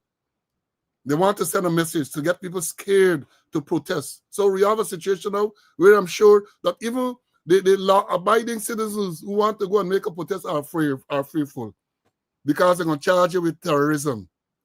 They're going to charge you with terrorism. They're going to remand you to jail and all of that. And that is the intention. Let me understand it clearly. That is the intention. And talking about terrorism, not surprisingly, the Attorney General, Anil Nandlal, recently is alleged to have tried to justify the charge of terrorism against those persons. Some people I don't listen to, some people I don't read, but sometimes you're forced to just get snippets from them. I can't take them. I get a meter. It is known as a bullshit meter. And when I read and hear bullshit, the meter just go off right away. Wah, wah, wah, wah, wah. And it disturbs me. So I just can't take it. But nonetheless, justifying a charge of terrorism against these people. The first question I want to ask is, how come the Attorney General of Guyana, Anil Nandlal, SC, MP, justifying or seeking to justify criminal charges against a citizen? Shouldn't that be the job of the Director of Public Prosecutions? Huh? Again, I got to ask, shouldn't that be the Director of Public Prosecutions who can justify a charge of terrorism or whatever charge? Because as far as I know, Nandlal should not have any role to play in that. But I tell you, they like talk. They like talk. So he tries to justify this terrorism charge against these people. Tries to justify it. And I say it is BS. It is bullshit terrorism charge. I know there is a law. I'm gonna put it up here. Because in creating public terror. Right? Let me show it up here and see I'm gonna read it to them. Public look, see that look. Right? This is the Summary Jurisdiction Offences Act, Chapter 802, Section 137.1. It says, everyone who, in any public way or public place, or in any theater, concert hall, lecture room, or other place, or public entertainment or instruction of whatever kind, or being unlawfully in any place not public, wantonly does any act with intent to cause terror to any person or persons shall if harm is thereby caused to anyone, or if his act was of a character likely to cause harm to any person by terror, be liable to a fine of not less than $15,000 and not more than $30,000, or to imprisonment for 12 months. And then subsection 2 says, for the purpose of this section, arm shall let me read it properly. Arm shall, in the case, be determined to have been caused by the act, although the harm is the mere inward effect of the terror caused by the act. Let me go through that. Basically, what is it saying? Public terror. As I said, what took place there on Monday and Monday night? Public terror. You're causing public terror, and that should have been the charge. But no, terrorism. And basically, what is subsection 2 is saying is that, look, this harm that you're causing not going to be any physical harm. So it's not a case where you're going to see somebody get beat up or somebody get injuries. They're saying that the terror caused the harm. It can be inward. That is what this is saying, right? But no, the Attorney General seeks to justify this charge of terrorism against citizens of Ghana. I make some note here, which I want to go through. And I want to ask the question, can we honestly say, and I want the students to comment, and earlier we understand this clearly, we are not condoning unlawful behavior, you know. We, having regards to our length of service and our career in the force, we are condoning unlawful behavior. The people who came out Monday and any time and put tie up on the road and they built damaged property, including public property. Some of them stole, they robbed, they loot. Not to be condoned. Let me understand, it is not to be condoned. And I agreed that they should be charged. But I'm saying that under no circumstance can you justify a charge of terrorism in such a case. And I asked a question here, and I want to see how students interact. Can you honestly say what took place there is terrorism? Can you honestly say that? That the act that we saw there is really an act or acts of terrorism with the fire burning on the road and all of that? Can we say that? When we talk about terrorism, we talk about something is far more serious than that. How can you equate what took place Monday night and other as terrorism? You get two planes flying to World Trade Center 9/11, 2001 in New York. That is terrorism. Bring down the old building, over 1,000 people dead, right? We talk about the Oklahoma bombing, Timothy McVeigh, load vehicle with explosive, bring down a federal building in Oklahoma, 167 people dead. We have had so many acts around the world of terrorism, and you want to equate what took place on Monday with that? We have had cases in the U.S. where people shoot and kill children, dozens of children, mass shootings. They never, ever classify it as terrorism. Never, ever classify it as terrorism. But you saying that what took place there, that is terrorism. And let me say further, when you seek to degrade such a serious offense, terrorism is a very serious offense. Motive to bring down government and all them type of thing. Get a political component to it. Many of the terrorist acts. Hijacking plane and all them type of thing. When you equating what took place Monday with serious acts of terrorism, you're opening the Pandora's box. Let me understand it clearly. You're opening the Pandora's box. Let me make some other comments before I bring in CC to talk about this terrorism thing, right? And some people say, what I saw as being terrorism, well, not terrorism as such. What I saw as creating a lot of terror in people, including law-abiding citizens in their homes, is the police going around and shooting indiscriminately. Imagine you there, your home. Imagine police shooting at the hospital where you have patients and staff. Police got there shooting up indiscriminately at the hospital.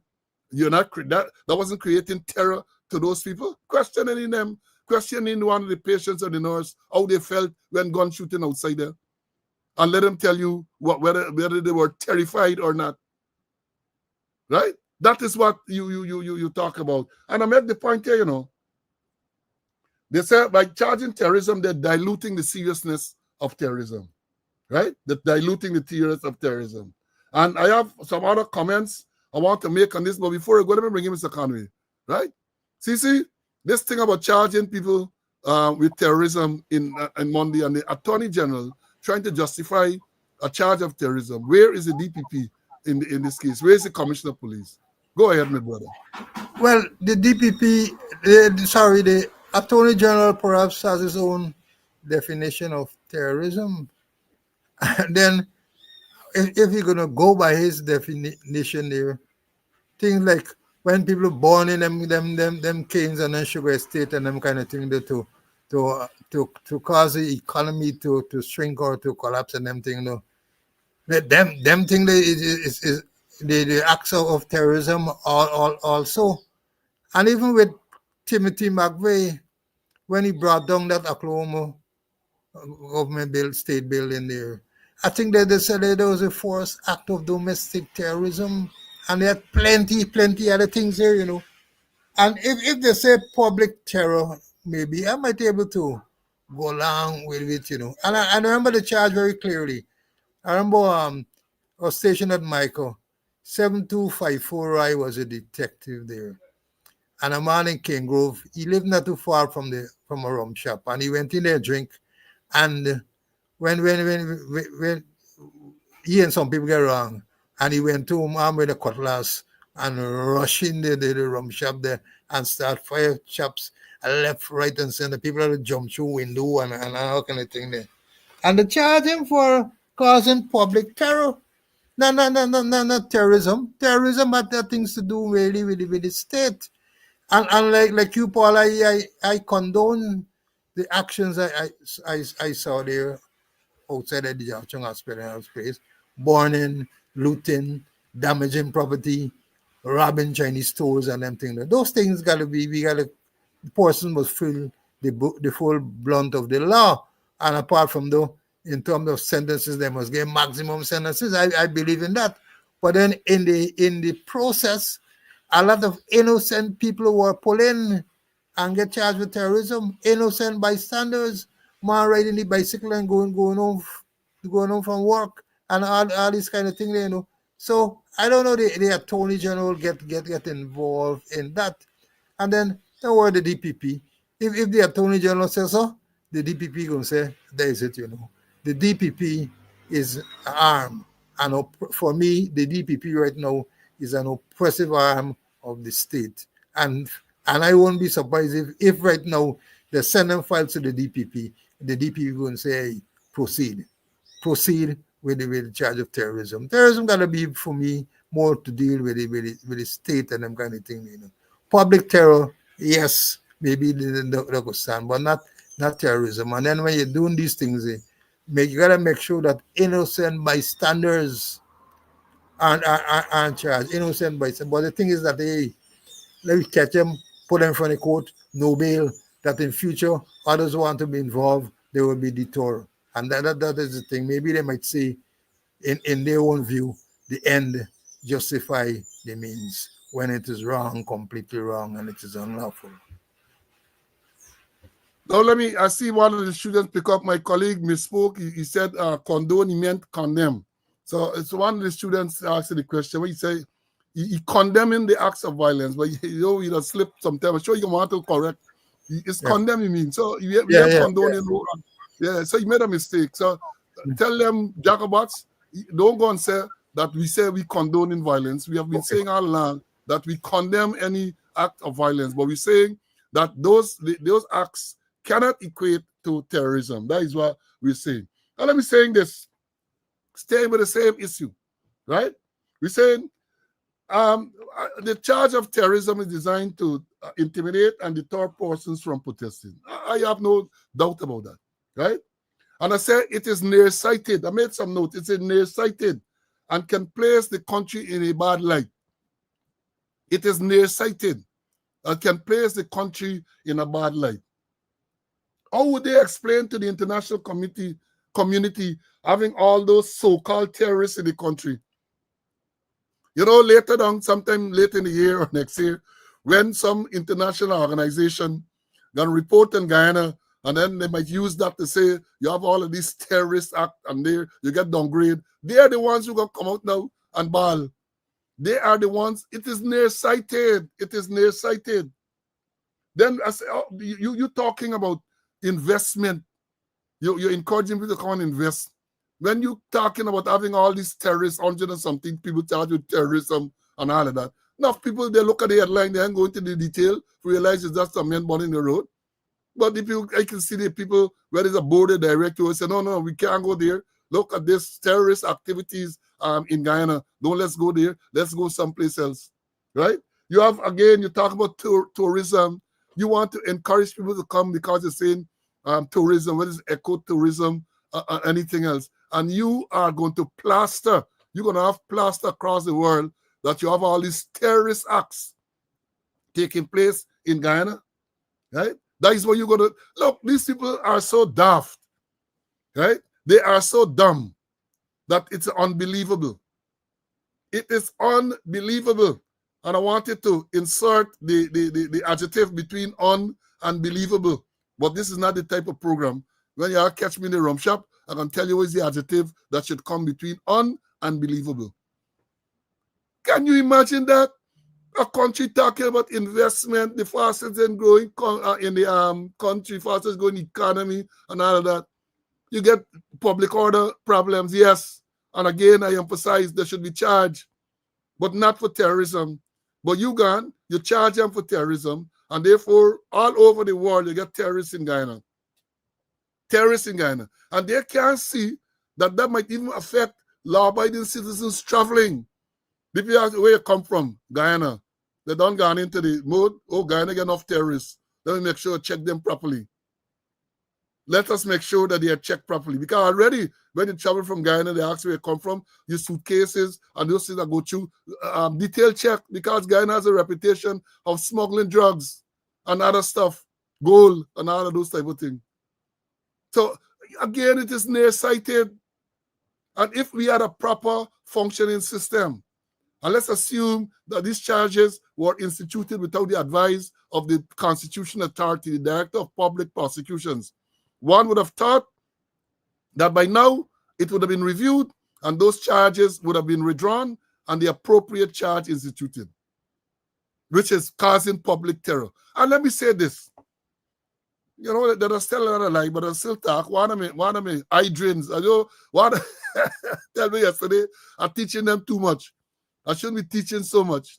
That's what somebody told me yesterday. I said, no.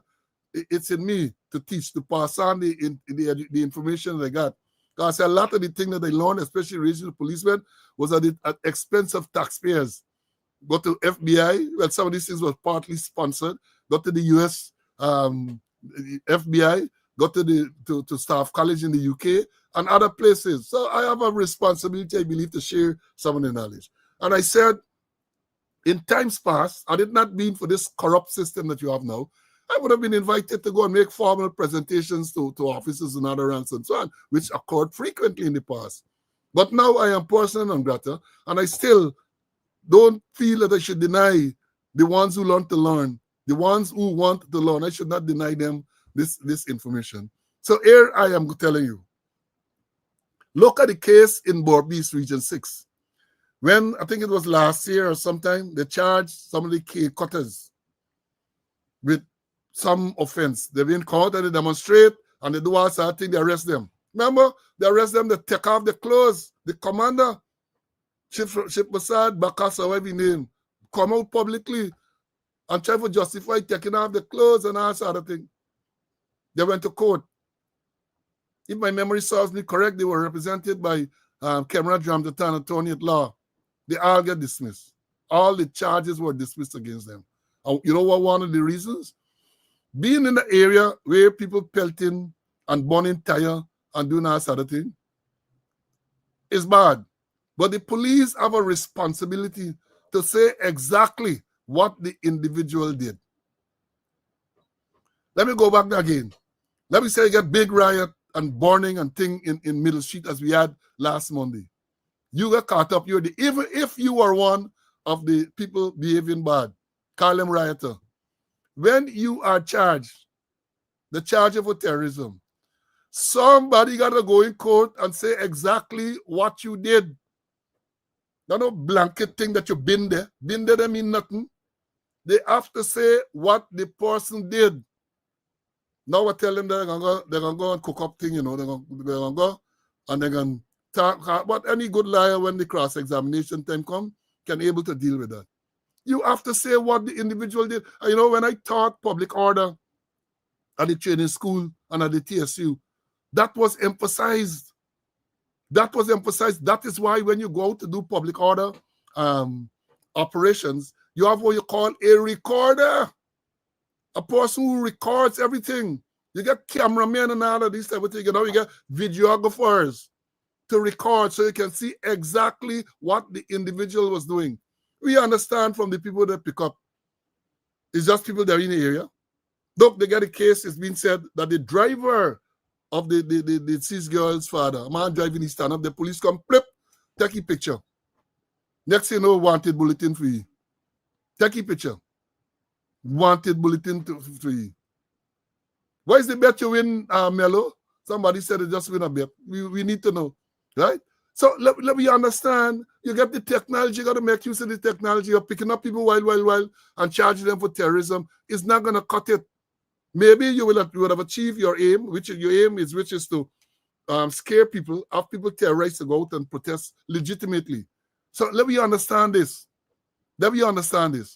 Somebody just sent something to tell me, hey, just a real-time feedback. Let me tell you what somebody said.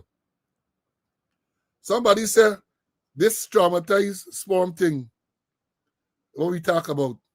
Let me try to find it. They say, honor your mother, your father, so that your days shall be long upon the face of the earth. And a man tell me, a man they beat the mother, or a thing. If you're beating your mother, you can't be a man. Or a thing. Man say a thing, they beat your mother and kicks you down the step. So you can't get no pity.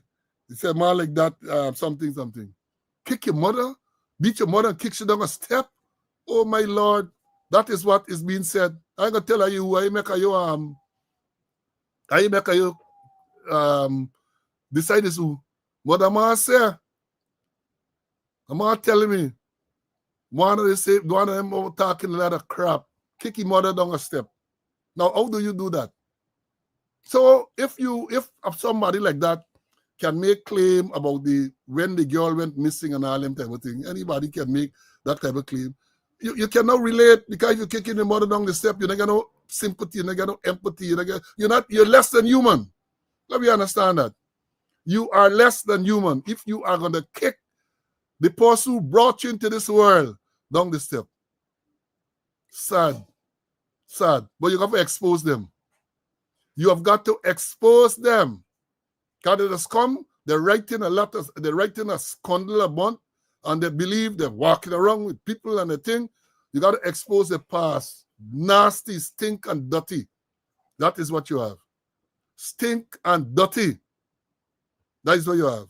Folks, let me tell you. We have more. Let me bring in Mr. Conway, and then I'm going to see what else we got to talk as we move on. We get enough things to talk about, but we don't want to end prematurely.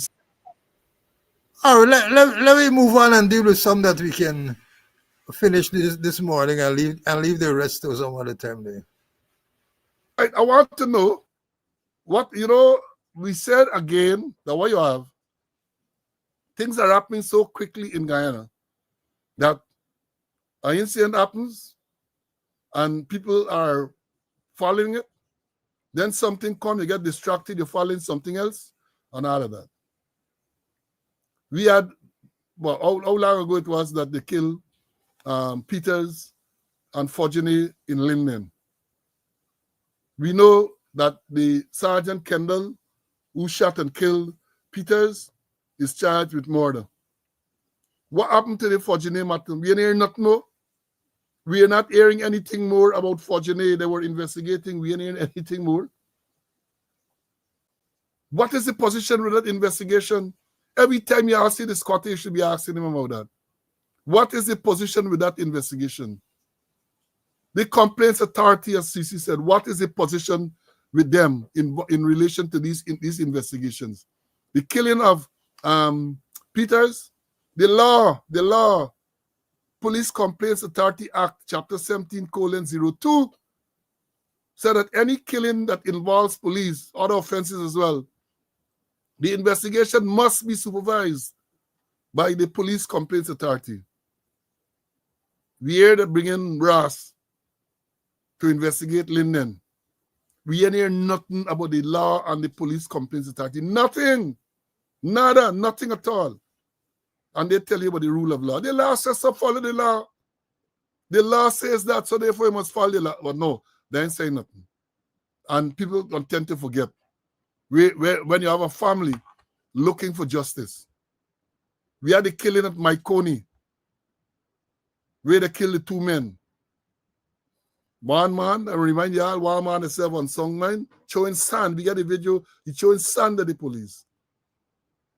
Police, two of them, shoot, kill both men. Kill the man who was showing sand, and the man who they said intervened to try to subdue this man. Kill both. I know what happened. Up to now, they ain't nothing further. One of those shooters get promoted to inspector. You don't have to guess it at his ethnicity. There were two of the two main ethnicities in the country. One of them get promoted. He was a sergeant. He got promoted to inspector. Even before they tell us, even before they have revealed the circumstances and if anyone is responsible. They didn't even decide, well, all right, let me hold a coroner's inquest, which is something that is extinct, I guess, to determine if anyone was criminally liable for the death of those two men. They promote the sergeant. I think Tutnat in him, he got promoted to inspector. And you want to tell me Guyana is a real place? You want to tell me that Guyana is a real place? Fortunately, you're not hearing nothing more, fortunately. Tutnat, you're hearing nothing but you're hearing nothing about the two men that were killed. Tutnat got promoted, and he was one of the shooters. That is what you have. That is what you have. And when you talk about these things, these they tell, oh, you're talking race, you're trying to embarrass the force. You can't embarrass the force. They're doing enough to embarrass themselves. And I make the point again that you have tons and tons of good men and women in the police force. Law-abiding, honest, dedicated men and women in the police force. But it looked like the ones who are rogue, as to use the term, the rogue elements, are more prominent than anything else. You got cocaine missing from what was supposed to be, well, not missing, cocaine converted to flour from what was supposed to be the safest place in police, in the old police architecture, all the compounds and so on. TSU police headquarters, cocaine turned flour. And let me remind you that act, even though we don't know who committed the act, I am going to be bold and say, no constable, no ordinary little constable could have done that. Because no little constable would even have access to that place. That would be people with rank. And not the rank like what the fish get, even though some of them smell just and worse than the fish. We ain't talking about them. We ain't talking about that type of rank. Cocaine, tons of cocaine, kilograms, hundreds of kilograms of cocaine, turned flour. Right? Where you get Houdini and them in operate. You're not hearing anything. And they get the commissioner of police, they can still sit there. A man who admitted to taking $8.5 million from Amir Ahmad from Sheriff Security. I'm going to talk about, this is a whole program I'm putting together for talk about Sheriff Security. You stay tuned. And all the illegal acts that they are committing. You stay tuned. They're not going to tell you anything about that. But when Slow and Conway talk, oh, they're looking for tell you. Well, the truth is that they send one troll, but they dare not come and dispute anything that we have said because we bring in facts. And you see, Uncle say facts are stubborn things. No matter you turn them and twist them, you're not going away. Stubborn things, facts. So we talking about the Indianization of the command structure of the force. I dare the Ethnic Relations Commission to come and ask questions because we're going to point out positions and names. And then we're going to go far to ask them for qualification too. Let it come. Bring it on. They don't want to hear the truth. Look at Mandel issue. I have said, and somebody was reminding me, I said Mandel is a good boy or a good man. decent chap, as I know. But Mandalin commander material, because he doesn't have the experience, he has not gone through the system to make sure that he get the necessary exposure to be commander.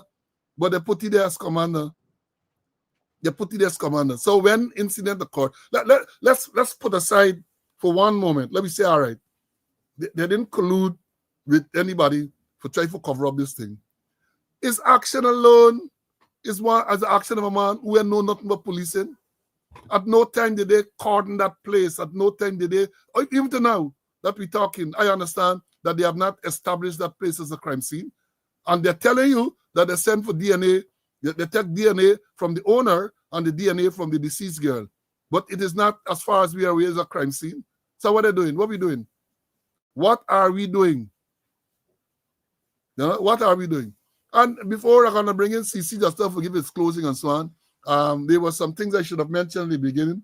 I noted that we had a farewell parade yesterday for Assistant Commissioner Angela Arden Fraser. I want to congratulate her on her retirement. Retirement is a good thing. I see all the comments being made are the thing. All the comments. But, you know, it's Aiken Police Force. So all them things we are seeing, people saying, well, she retired some time ago. How is it that she now getting parade in uniform? Be that as may. I think she has done well. She is deserving of her retirement. And I wish her all the best in whatever she intends to do as she move on. All the best to you, Angela. You know, Angela, from since finance office and all over the place, one of the more professional and reliable persons. So all these people retiring, and they can still let on there. They can still let on there. And let me say this before I bring in Mr. Conway. People, I think I'm to appear on some program tonight. I think Globespan, they want to talk about police and the reform to the police. I'm going on it. I'm going to tell them the police force needs to be reformed. And as I've said before, police force can't reform with people like Ikin and others there. Cannot. There's no way you can get any reformation with them. They have to go. Not only because he passed retirement age, but this is a man who we see again, no knowledge about policing. Absolutely none. And you know, for those of you who say, well, no, slow talking, I made the point long before he was appointed that Ikin doesn't have the academic, he's not suited academically or otherwise to be commissioner of police. And then they send that thing after me. That thing they write, the thing from Germany, they come and they write in and so on. And so I maintain that. And we are seeing it now. We are seeing it now. I know these people. I know them. Some of them work with me. I know them. I know their capability. And in terms of the system has not done anything or much to cause them to improve. And they themselves have not done anything much to improve themselves. So they're all right. Run off instead of going to university, which is good, commendable. They got to university. I tell you, University of Guyana, no, don't teach policing. They don't teach you policing. And if they check Standing Order 22, dealing with promotion and so on, it tells you of a system to make sure that when a man coming through, how he should be exposed. So by the time you get to a certain rank, you know what's going on. You didn't get that. We talked when I was interacting for the reform, and we talked with the people from the Scottish, talk about core competency. You don't get them type of thing now. Core competency simply means that if you're a constable, you got to get certain qualification to move from constable to the next level. You have to get certain qualification. That you don't get that. Even the police themselves put out something some years ago, about 2-3 years ago, about what the qualification is, or what the criteria to advance a certain route. And they themselves ignoring that. They themselves ignoring that. And now the main criteria for getting promotion is who the politicians like and the texture of your ear. Tell them slow, Cesar. Let me bring in Mr. Conway for his closing. You see? Yeah. Like you, I wish to congratulate Angelo on her retirement. I know her from since the recruit stage on all the various promotions. I used to congratulate her. I know she was very good in terms of human resource management. And she did an excellent job. But that was bothering me, you know. I mean, she did well. Excellent. It shows that the police don't do no kind of planning, no succession planning. They're not technical, they're not strategic. Now, here's it. Her last working day was in February month end. March 1, she was a civilian. No planning coming place. You're going to wait now, yesterday, and hold a parade for her. She's a civilian, you're going to put her in uniform and shit. Yes, I saw some squad there led by women. They were very good, very slick. But how in heaven's name could you hold a parade for a civilian and get her to put on uniform and take the parade? What really we doing? We didn't know planning. We didn't know that she coming out. We didn't know that she was born 1970. I think on the 19th of February or thereabout. And you come in May when she don't come off and holding a parade. Yes, she deserves a parade. Certainly for the excellent work she deserves a parade, but then give her when it's due. Plan. And then I want to know what Budram doing. Because the assistant commissioner is the person who had to look after all these things. Larry Lewis said director of ceremonies, all the ceremonies. How could they hold a parade yesterday for a woman who became a civilian by the 1st of March? How could that happen? Yes, they had a nice function at the officers' mess afterward. A lot of people turned up. Something two retired assistant commissioners were there. I think West Adams was there. And Paulette Morrison, my good friend Paulette Morrison, turned up. And they had nice speeches and nice thing to eat and drink. That is okay. And I think the squatter said, I'll give you 1 month. And after 1 month, I'm going to bring you back as a civilian and put you in charge of training. That's what the civilian said. That is what the extended squatter is recorded to say. But making the point, yes, Angela did well. Excellent. She deserved what she think. But you can't breach all the protocol. She come off. She was a civilian from the 1st of March. And then yesterday in May, you hold a parade. You put you in uniform. I know the Police Service Commission promoted her for a day to wear uniform, and then they take back the promotion this morning. Total nonsense, total ridiculous. And financial irregularities, Region 1, I spoke about it before, and I'm going to repeat it. Massive financial irregularities. Big money, millions upon millions of dollars, bogus account. They rush with breakneck speed to Aquaria police station, get men for sign bogus accounts. Same thing in Port Kaitumo, same thing in Matthews Ridge. The department started the investigation and they run a standstill. And more has emerged. I've seen more bogus checks again. I saw about 20 something recently, bogus checks again. And you know what the department doing? Stop, start, and then stop. In the pan, on the bank. In the pan, on the bank. And what is the finance officer doing? He is presiding over all those financial irregularities. But here, he and the extended squad are right. And the one in Region 1 here, the extended squad is saying is his son. What is the one in Region 1 doing there with all those financial irregularities? And let me close with this one.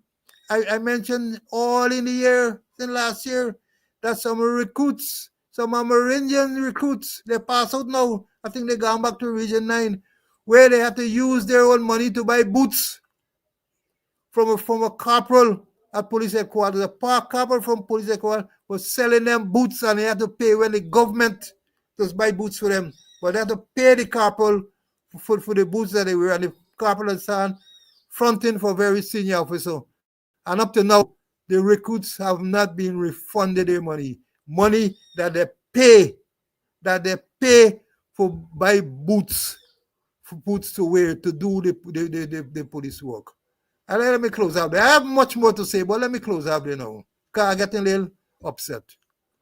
Boy, it's anybody right thinking we should be upset with all this skullduggery going on. Now, let me, y'all calling me for your therapy and all these other things. So let me give you your therapy. Let me start with this slacker. Let me start with the senior slacker around the place. Hold on, let me find it. Look, this is what I'm talking about. Look. Prime Minister Mark Phillips at a function in Honduras or somewhere there. Look how this man dressed. A former chief of staff of the Guyana Defense Force. Look how he dressed to represent Guyana at a function. Let me tell you, Mark Phillips, you didn't represent me. You ain't represented me. I want the records reflect that when you went there, like if you go into some blasted Baghdad and cut cane, you were not representing Paul Slow, right? For that moment, I was not a Guyanese. And then we got to tell you, look at your boy, man. Look at your boy. You who are out there, if they come, we got to shoot and scoot. And shoot good and scoot. And keep shooting and scooting until help arrives. Now let me look for your favorite. Let me look for your favorite therapy. Bear with me. Here we go. Sit there and fabricate that. Unless you say who the person is, I can't comment on anonymous people. Okay, well, let's talk about specific individuals. What is your relationship with Mr. Su Jurong? Su? Oh, Su? My relationship? Nothing. He's a tenant in my place, yeah. And he's a good friend of yours? Yes, he is a friend of ours. He claims. And this is another one, man. Y'all get overloaded today. Look at this one. First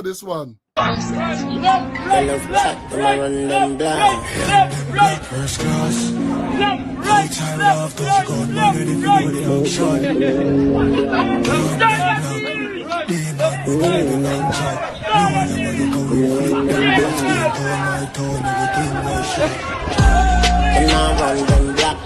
Pull up them off a road left back.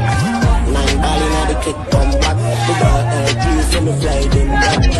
Protocol we have 100 chop. Money take pop, gold place get hot. Things out everything. I must admit that the last one is my favorite, man. That last one is my favorite. Folks, we have had a good morning, I'm sure. You have had lots of information. Class attendance was jam-packed. We had lots of students in the classroom.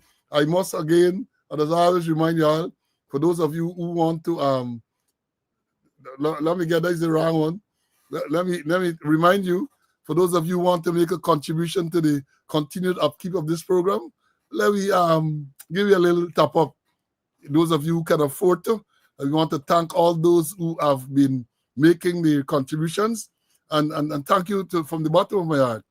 I'm sure you might have recognized this morning that the lighting at my end might have looked a little better because I acquired some new lights. CC is going to acquire his soon. So we try to do everything, not only to bring you the information, but to make sure that you got proper lighting and all this other thing. That is what we do. That is what we do. And and in terms of going forward, today is Wednesday. As I said, we get a whole stuff, a lot of things, Monday was holiday, and Monday was supposed to be the funeral. And therefore, we did not do a program, which caused things to be piled up again. Problems on the road with the accident and thing. You had another kill at Linden. You had murder again in New Amsterdam area there. 2 people dead. We are going to bring these things to your attention. And what we are considering, look out. There you say subscribe to the channel. You will get a notification when we come. Because we are considering coming on Friday afternoon to make sure we catch up with all that is left back. I know people like Barled and others are going to rejoice when they hear that we come in again Friday afternoon. The first thing Barled going to say, these 2 geriatrics coming steady. Last week they came twice, the week before they came twice, and now They also will come 2 times. Yeah, we gotta come again. We're trying to come again on Friday afternoon at 4 o'clock. I'm telling you all now, that's what we're trying to do. Come again on Friday afternoon, 4 o'clock. Interpret that however you want to interpret it, you people with the sick minds. That's some students with sick minds, you know. We said we come 3 times last week, and we had 3 times before. Now I say, hey, them geriatrics coming steady. So you on those, that we try to do. So, folks, again, I implore you, as I always do, to be safe, right? Somebody said, yes. Somebody asked about the numbers and so on. Yeah, you can. So the old story is make your contributions, and we are going to do the research. We have some stuff to tell you. I have some stuff to tell you, more stuff to tell you. And I would bet, if I were a betting man, I can bet that between now and when we come again on Friday, God's spare life, more things can happen. More things can happen. So again, be safe. Look after yourself, look after your family, and stay good. Until we meet again, bye. Stay well.